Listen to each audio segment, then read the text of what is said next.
Hello everyone. Last week, the sisters rescued Tommy from the pit despite Mary being ill. Now let's see what happens. Chapter 16. New Terrors. A few days' rest and a steady improvement in the weather restored the invalids to their former health. The daily round went on as before, fishing, gathering fruit, ascending the cliff to take their customary look over the sea. They often talked of the face Tommy had seen.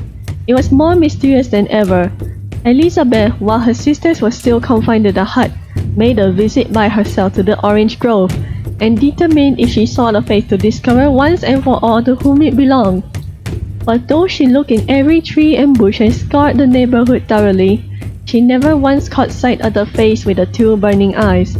Once she heard a rustling among the bushes and dashed towards the sound, but there was nothing to be seen, and she returned thoroughly baffled.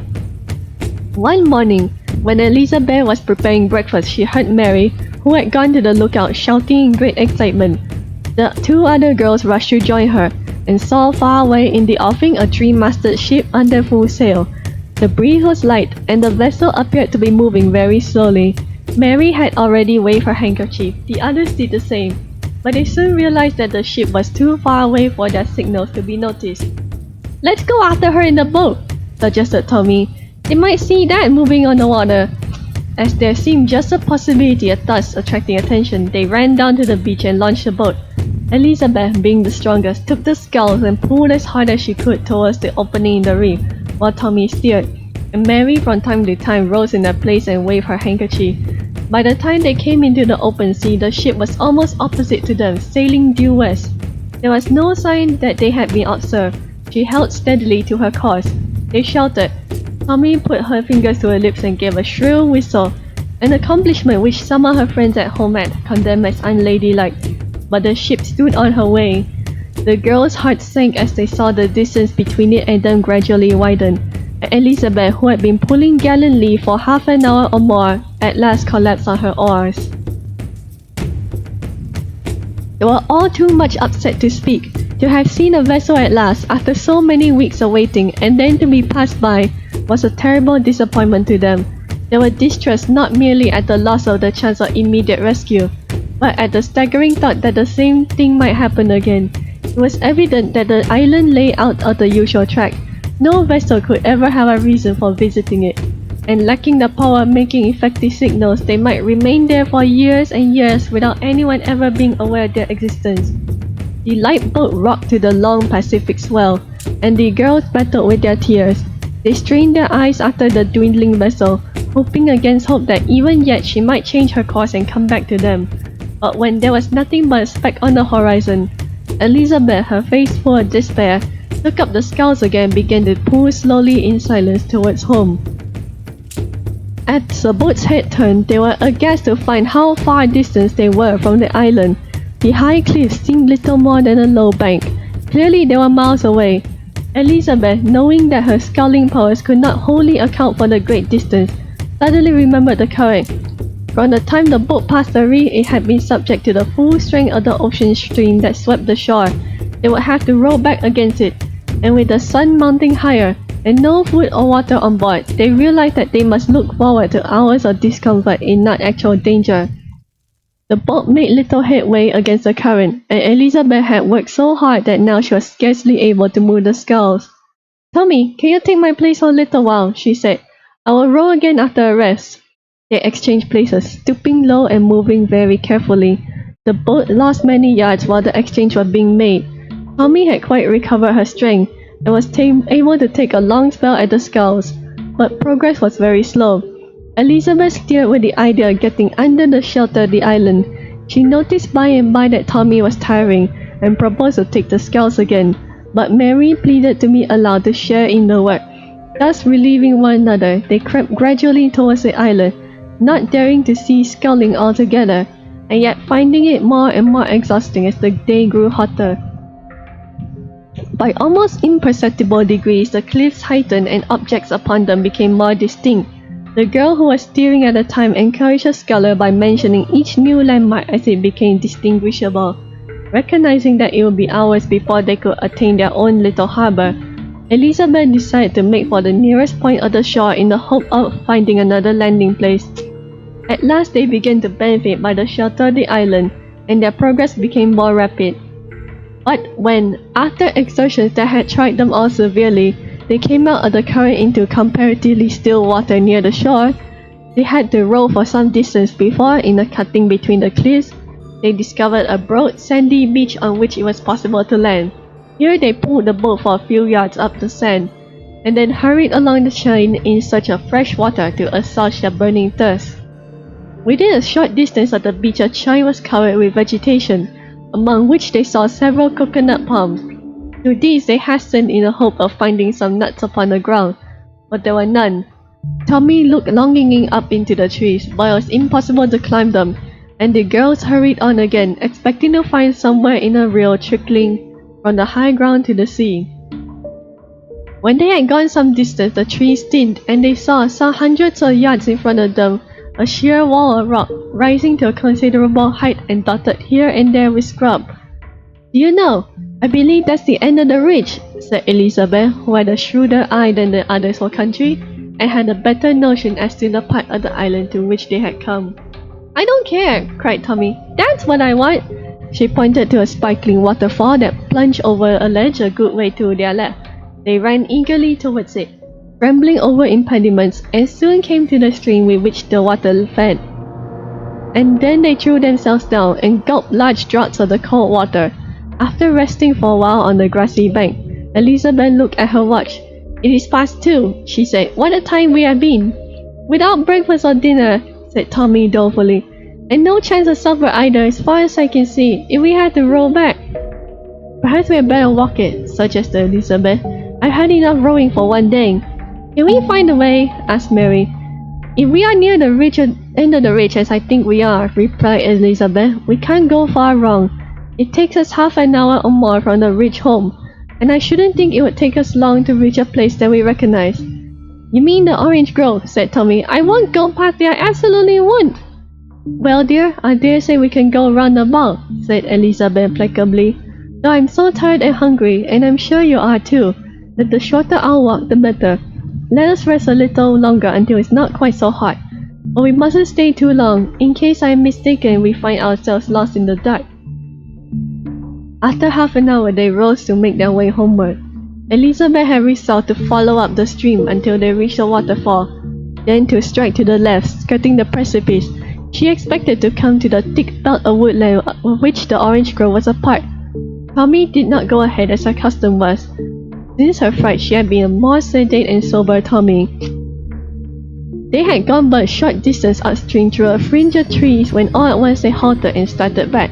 The trees suddenly came to an end, and a few yards in front of them stood a tiny structure, which, ignorant as they were, they knew for a native hut. It was conical in shape, made apparently of that grass and thatch, with a small opening only high enough to crawl through.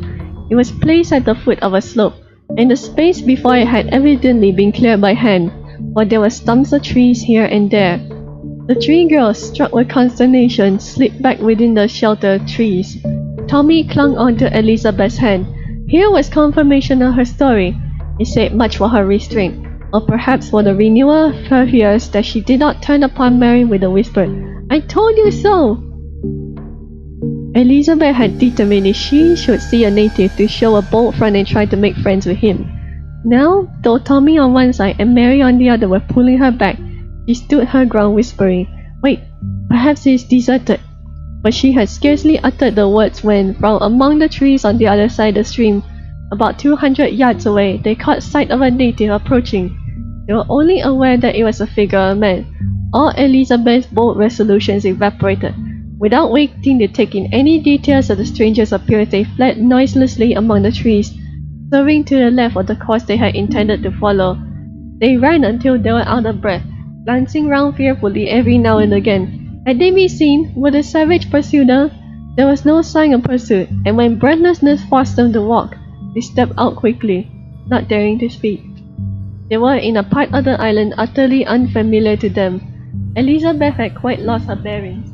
The vegetation was very thick. Even where it was not actual forest, there were bushes in clumps, large tangled masses of creepers, and briars, which, as they forced their way through, tore their clothes and scratched their hands and faces.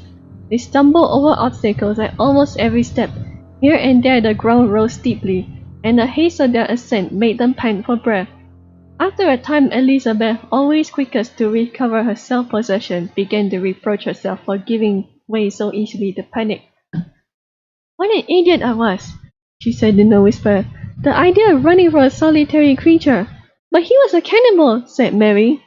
"How do we know that? Was he the owner of your little brown face, Tommy?" No, I don't know," murmured Tommy. "I don't think so." "I ought to have waited," continued Elizabeth.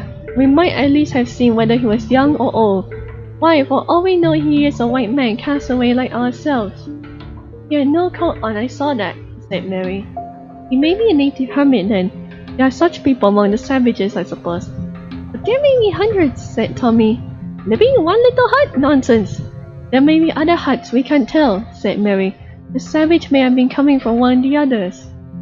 "That's true. It is more likely that the man has companions, I admit. Well, if I can't pluck out courage to go among them, we must simply take care to keep on our side of the island, and that means starvation in time. Oh, where are we? The sun is getting low. It'll be dark soon. Let us run again." They found themselves soon entering another patch of forest, and began to be seriously alarmed at the prospect of being overtaken by night before they reached home. Elizabeth thought it best to keep straight on, for by doing so they must come in time to the shore. But it's difficult to judge direction in the forest, and when darkness descended upon them while they were still among the trees, Elizabeth was forced to the conclusion that they had been wandering round and round all the time. "It's of no use, girls," she said. "We can never find our way in the dark. We shall have to stay here for the night." They had been without food all day. Utterly worn out by hunger, exertion, and alarm, they huddled together at the foot of a tree and fell into an uneasy sleep. Several times during the night they were disturbed by slight noises in the brushwood around them or in the trees overhead, but nothing happened to alarm them. And when dawn glimmered through the trees, they rose, a haggard and sorry trio, and set off once more to find the way home. Only a few minutes' walk uphill brought them to the ridge from which they could see the orange grove. They were so desperately hungry and thirsty that they were ready to face all hazards for the sake of some fruit. They hurried to the grove, snatched up a few oranges and bananas, and devoured them as they continued on their homeward way. When they reached the hut, their feeling of security was alloyed by the distressing thought that they had lost their boat. The savages, whose settlement was near the cove at which they had landed, and who probably appropriated the fruits of the coconut palms there, would certainly discover the boat drawn up at the beach. The girls had always regarded it as a last refuge. They could always use it to row out to any ship that came reasonably near.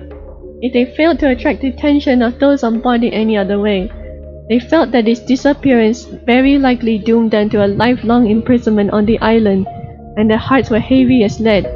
Not being without imagination, they had often in their secret thoughts looked into the future and seen themselves growing older, falling ill, one or the other of them dying, and the possibility of being the last survivor, shut up in this ocean prison house without human companionship, filled each of them with terror. With the morning, common sense asserted itself. "We shall be perfect ninnies if we don't try to get back our boat," said Elizabeth. "I've been thinking a good deal in the night. Then the more I think, the more convinced I am there can't be many natives on the island. Why should they keep themselves so? Why don't they ever come to this part? If only I could cease being a coward for 5 minutes, I'd brave them. Anyhow, we ought to walk back to the place we landed at yesterday and bring our boat away. It may not have been discovered yet." "But suppose it has been discovered," said Mary. "They'd probably leave it on the shore. If we walk over there this evening and get there about dark, we might steal it away. It's our own property." "I don't want to go near the place," said Tommy. "Besides, we might lose our way." "Now that we walk over the cliffs, we've never tried that. The woods are thick, but we might find the walk easier than we think. At any rate, it will be shorter than going all round by the ridge. You see, Tommy, we need not go near the hut at all. Don't come here feel nervous. Mary and I can row the boat back." "No, I won't be left. If you go, I go too. If we don't see the boat where we left it, we won't go any farther, will you?" "I won't if it's not in sight," said Elizabeth. "But if it's anywhere within reach, we will be silly not to try to get it. We want some fish badly. Let's go fishing this morning and rest all afternoon, so as to be fresh for our walk." So it was arranged, but the plan had to be modified. While Tommy and Mary were fishing from the rocks, it occurred to Elizabeth to climb the cliff top and see if the way she suggested was practicable. She was disappointed. Not only was the forest dense, and the undergrowth an almost impenetrable mass of thorny thicket, but the ground was much broken by fissures and small crevasses. So, instead of being easier than the route across the island, this way promised to be longer and much more troublesome. When she returned to her sisters, she found them cheerful over a finer catch than usual. Taking advantage of their high spirits, she told them the result of her expedition, and employed all her persuasiveness to induce them to attempt the route by the ridge. She overcame Tommy's reluctance, and then tactfully dropped the subject, hoping that the young girl's courage would not ooze away before it was time to start. About 4 o'clock, after making a good meal, they set off, Tommy exacting a promise that Elizabeth would turn back at the least sign of danger. They walked quickly until they had crossed the ridge. Then, avoiding the orange grove, they struck off more directly to the east, moving more slowly, and with many a cautious glance around. "We ought to come above the waterfall by and by," said Elizabeth in a whisper. Her sense of locality had not deceived her. In a few minutes they heard the musical splashing of the water. Keeping this sound on their right, they went on, guessing that the native hut must be at some distance below them, nearer the sea. As they went on in silence, they came suddenly to what appeared to be opening a large cave in the face of the cliff. They shrank back, wondering if this was a dwelling of some of the inhabitants. But taking courage from the perfect stillness, they ventured to pass the opening, and continued their descent towards the sea. Presently, round a bend of the cliff, they saw the native hut, nestling at the foot of the rocky precipice 200 or 300 yards away. The sun was very near its setting, and its last rays being intercepted by the high ground in the center of the island, the light was already dim at the point at which they had arrived. To gain the cove, they would have to descend a little lower and then cross through a clump of trees. As they approached this, Tommy, whose keen eyes were restlessly searching the neighborhood, declared that she had caught sight of a small figure flitting among the trees beyond the hut. They all halted and gazed anxiously towards the spot she pointed out, but no form, human or otherwise, was now to be seen. There was the hut just as they had seen it before, but no person was visible, nor even the smoke of a fire. Fearing that it would be quite dark before they reached the cove, they hurried on. The remaining distance was greater than Elizabeth had supposed, and the clump of trees more extensive. As they passed through this, the hut now being hidden from sight, they were more circumspect than ever. At last, they reached the end of it, and halting for another look round, they hastened on towards a sandy beach which they had left the boat. It was not many minutes before they saw, with a pang of disappointment, that the boat was certainly not where it had been. "Let's go back," whispered Tommy. "You know your promise." "But there is no danger yet, child," replied Elizabeth somewhat impatiently. "We might at least see if it's anywhere about." She went on in advance of the others, and almost shouted for joy when she caught sight of the boat drawn up in a snug little recess. She beckoned the girls to join her, and they came up, pointed with some excitement to a small native canoe that lay a few feet beyond their own boat. Tommy gave a startled gasp. "They are savages!" she whispered. "Oh, do let us go! I know we shall be caught!" "We won't go in on the boat," said Elizabeth fiercely. "Quick! It's bound to make a screaming sound as we drag it down. But it's very near the water, and before anyone can reach us from the hut, we shall be afloat." With nervous energy, they drew the boat down to the water, sprang into it, and in a state of fearful joy, Elizabeth began to pull from the shore. "We are close in, Tommy, or we shall be in the current. There's only half an hour daylight left, but I pull hard we shall be home almost as soon as it starts. Mind the rocks."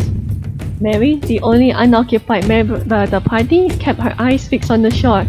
"I see someone," she called suddenly. "There, just by those coconuts." Tommy turned quickly. In the gathering dusk, she was unable to at first see the object to which Mary pointed, but presently she distinguished, peeping round the stem of a palm not 50 yards away, a little brown face surmounted by a mop of very black hair. "There it is!" she cried. "The same that I saw before! Pull hard, Bess! They'll be after us in their canoe!" Elizabeth suspected that the native craft would be much speedier than their own little tub, and fearful of pursuit, plied her sculls lustily. As the boat drew away, the head moved, a shoulder appeared, then the complete body, which came slowly down to the edge of the shore. "I believe it's a girl!" exclaimed Mary, but in the fading light it was impossible to see distinctly. and they had no temptation to delay. Even though Mary's exclamation had aroused their curiosity, the figure was very soon completely out of sight. Tommy had to keep all her attention fixed on the task of steering, for they had never rowed along this part of the shore, which was much broken by projecting rocks. "Are you sure it was not the man we saw before?" asked Elizabeth. "I don't think it was," said Mary. "It seemed smaller. I wonder if it was a girl." "We are making surprising discoveries," said Elizabeth. "No one is chasing us, at any rate. Can we have been scared all this time by a girl?" Tommy said nothing. The figure had appeared to be about her own height. Was it possible that the little brown face which had so much frightened her, and which she had seen with horror in her dreams, belonged to a young girl like herself? She felt a strange longing to know. Chapter 17. The Foundling. The improvement in the weather was only temporary, and for several days the girls were kept at home by the heavy rains. They thought a good deal about their discovery. There appeared to be at least 2 natives on the island. How many more they were unable to guess. Having themselves been seen, they felt they could no longer owe their safety to the ignorance of the inhabitants, but the bad weather might discourage any attempt to seek them out. Whether they would escape attack when the rain ceased was a problem that caused much anxiety. Early one morning, a hurricane swept over the island, not so devastating as its predecessor, but violent enough to make them fear for the safety in their hut. This time, however, the wind blew from a different quarter, and the girls' frail dwelling, being sheltered by the high ground, escaped damage. The storm lasted a few hours, and was then succeeded by a day of brilliant sunshine. The girls took advantage of this to replenish their larder. While Tommy and Elizabeth were fishing, Mary posted herself as sentry to give the alarm the natives appeared. They feared that the precaution would avail them little if they were really attacked, for they had no means of defense, but it might at least give them time to escape for the moment by launching the boat. They were undisturbed, however, and when the day closed they rejoiced in one more respite. Next morning, Tommy, on going down to the beach, was surprised to see a canoe, apparently empty, drifting past the reef. It flashed upon her that this might be a canoe they had seen up the coast, and that it had been washed away like their own boat by the recent storm. She ran up to the hut to tell her sister what she had seen, and all three hurried down to the shore. "Let's row and catch it!" cried Tommy excitedly. "I should love to learn to paddle a native canoe, and I dare say in time we could make it go along faster than our own dinghy." "You want to capture an enemy ship?" said Elizabeth with a smile. "I don't see any reason why we shouldn't. But we'll take some food and water this time. After our last adventure, I don't care about voyaging without provisions." Tommy ran back to the hut for some fruit and cold fish, while Mary filled their water pots at the stream. Having placed them in the boat, they rowed out towards the reef.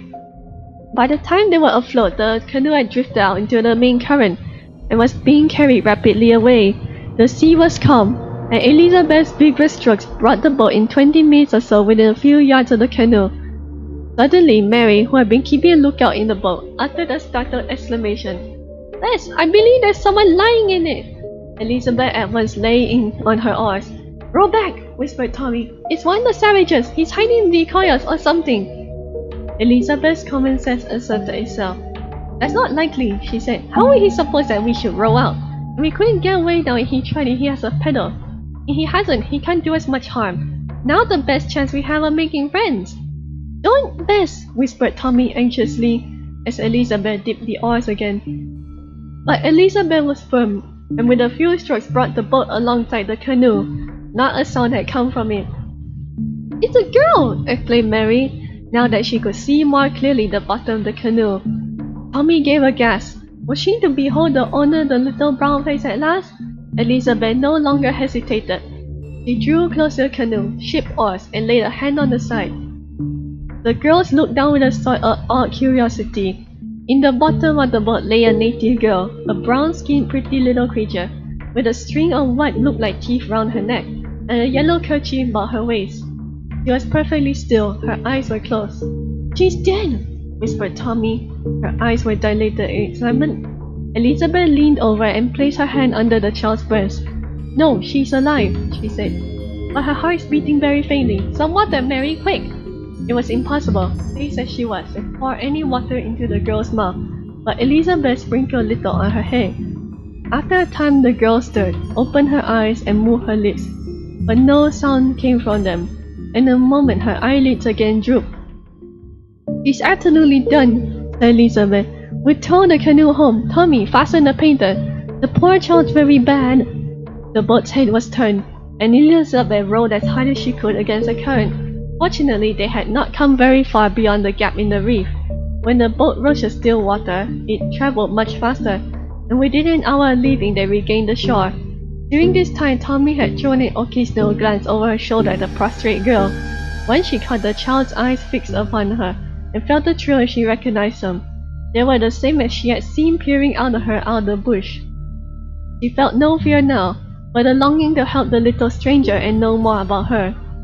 When they had landed and drawn the boat up, they lifted the girl and carried her among them to the hut. Her eyes opened during the journey and she shivered, but she did not speak or struggle, and indeed sung solemnly in their arms that they feared she was past help. "On my bed, please," said Tommy when they reached the hut. They laid her gently down, and Elizabeth poured a little coconut milk between her lips. She now gave signs of animation, swallowed the juice greedily, and looked with the eyes of a timid fawn from one to another of the three girls. Presently she murmured a few words. Her voice was plaintive and pleading. "Don't be frightened," said Elizabeth soothingly. The words seemed to startle the child. She tried to rise, but was too weak to move. "She must have been adrift a long time to be in this terrible state," said Elizabeth. "I wonder how it happened." "Poor thing," murmured Tommy. "What a sweet little face she has." "Hush," said Elizabeth. Her voice has frightened her. "Of course she doesn't understand what we say. I think you had better leave her to me for a little while. I'll feed her, and she'll see by and by that we mean her no harm."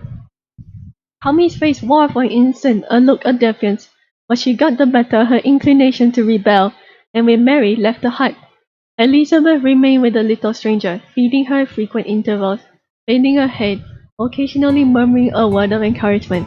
Her gentleness was effective. Presently the look of fright vanished from the brown girl's eyes, large liquid eyes that Elizabeth found wonderfully attractive. Once she timidly stroked Elizabeth's strong firm hand, and at last, with a faint smile, she dropped off to sleep.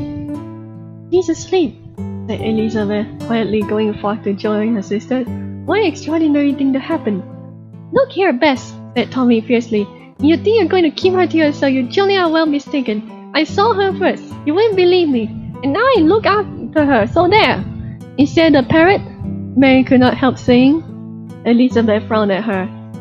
"Very well, dear," she said pleasantly. "She's a little younger than you, I should think, but I dare say she would like you to mother her. But what will happen? Won't her friends come and look for her? And if they do, and find we have treated her kindly, they'll just love us," said Tommy. The other girls were amazed at Tommy's complete change of attitude. Her fearfulness seemed to have been quite swallowed up in another emotion.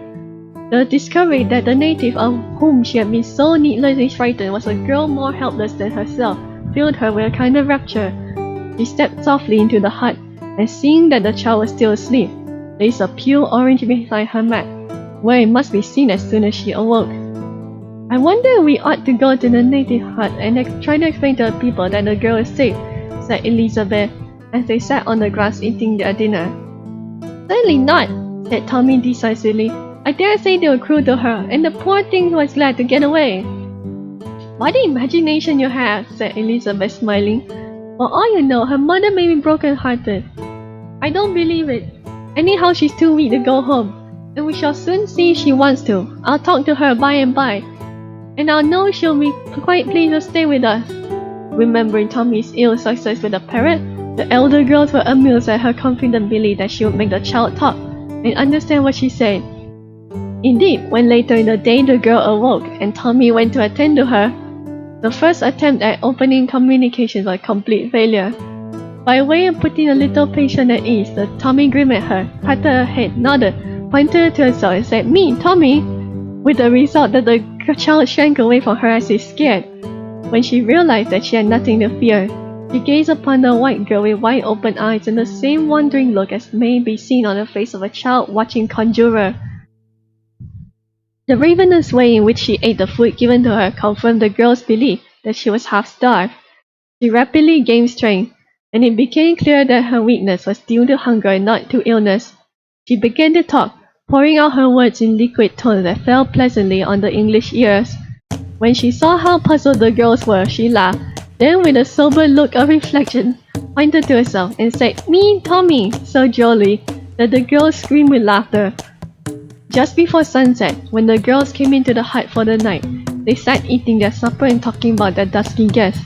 She knew by instinct that she was the subject of their conversations, and looked timidly from one to another, watching their lips, her features reflecting every expression on their faces. Tommy gave her some fish for supper, and then prepared to tuck her up, as she said with her own wraps. But the girl rejected the covering, coiled herself up like a dog. Next morning she got up and followed them when they went down to the shore for their usual bath. She seemed to be astonished at the whiteness of their skin, and amused them very much by scrubbing herself with sand, to see if she could make her brown body resemble theirs. She watched every detail of their toilet with intense interest, and when she saw them comb their hair, she held out their hand for the comb. "Don't give it to her, Tommy," said Mary, looking with distaste at the girl's greasy mop. "Rubbish," said Tommy. "We can wash it afterwards." But even Tommy regretted her generosity when, after vigorously tugged through the thick matted hair, the comb was restored to her with several of its teeth missing. "My word!" she exclaimed. "Fancy breaking wooden teeth! My poor old pony's mane was starting to her thatch." After breakfast, the girl followed them about like a dog. They noticed that she looked about her eagerly, as though searching for some recognizable landmark, but she evinced no desire to leave them, and indeed soon became tired. Her strength was not yet equal to much exertion. The girl sat on the grass with the child in the midst. "Let's try to find out her name," suggested Mary. "Let me try," said Tommy, pointing to Elizabeth. She said, "Bess," repeating the name several times. Then she touched Mary, pronouncing her name, and lastly herself. "Me, Tommy," said the girl, laughing delightedly. "Tommy," repeated her instructor. "Not me, just Tommy." "Me, Tommy," repeated the girl. Then after a moment pointed to Mary, saying, "Melly," and to Elizabeth, calling her "Bess," with a long sibilant. "Now you," said Tommy, pointing to the girl herself. She at once recognized what was required and said, "Fangati." "What a pretty name," said Elizabeth. "I wonder how she spells it," remarked Mary. At this Tommy shrieked. "You doesn't spell it all, you goose," she said. "Of course she never learned her letters." And then the laugh was on Mary's side. Poor Fangati, as if thoroughly enjoying the fun, touched Tommy's hand, saying, "Me, Tommy," over and over again. "You'll be me, Tommy, always now," said Elizabeth. "You should have used correct English, my dear." "I don't care," said Tommy philosophically. "Anyhow, she can't say Mary. Try again, Fangati," she added, pointing to her sister. "Melly!" cried the child, showing her teeth in a pretty smile. "Bess, Melly, me, Tommy." To make quite sure that they had heard her name correctly, Tommy walked to a little distance until she was out of sight among the trees, and then called "Fangati" in her shrill treble. The girl instantly jumped to her feet and ran after her. "Well done," said Tommy, patting her. "You are a perfect dear, and I'm going to be very fond of you." So they very nearly got lost at sea, and later they found their girl Friday on sea again. Let's hope this friendship blossoms and lasts. Tune in next week to see what happens.